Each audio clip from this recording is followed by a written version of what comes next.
Hello everyone, welcome back to my channel. And for today's video, we will be talking about the spheres of the Earth, specifically the lithosphere.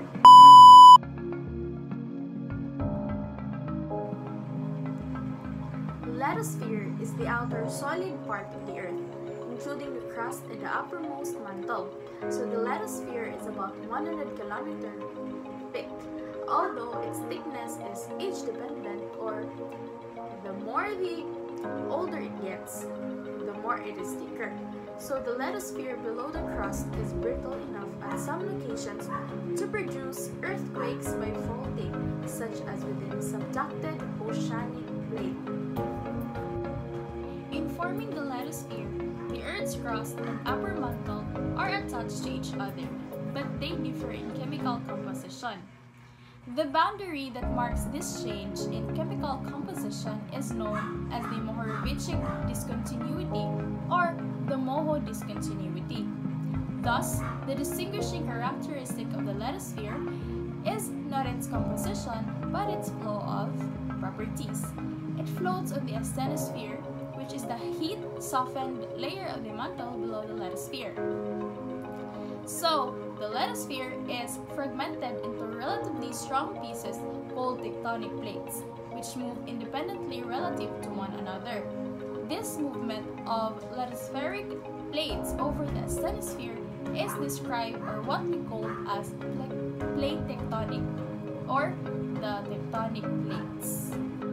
There are two types of lithosphere: the oceanic crust, or the oceanic lithosphere, and the continental crust, or the continental lithosphere.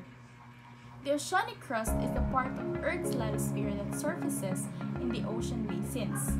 The continental crust is the layer of rocks that form the continents and areas of shallow seabed close to their shores, known as the continental shelves.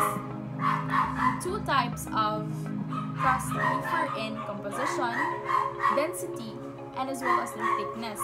So as a whole, the oceanic crust is thinner but denser than the continental crust. And now, what is the composition of oceanic crust? The oceanic crust is composed mainly of mafic rocks. The term mafic is applied to silicate materials, minerals, and rocks that have high concentrations of relatively heavy elements, particularly elements such as magnesium and iron. The word mafic is derived by combining letters from magnesium and ferrum by the Latin word for iron. Mafic minerals are usually dark in color. Common rock-forming mafic minerals include olivine, pyroxene, and others. And on the other hand, let's proceed to the composition of continental crust. The continental crust consists predominantly of felsic rocks, which is the opposite of mafic rocks.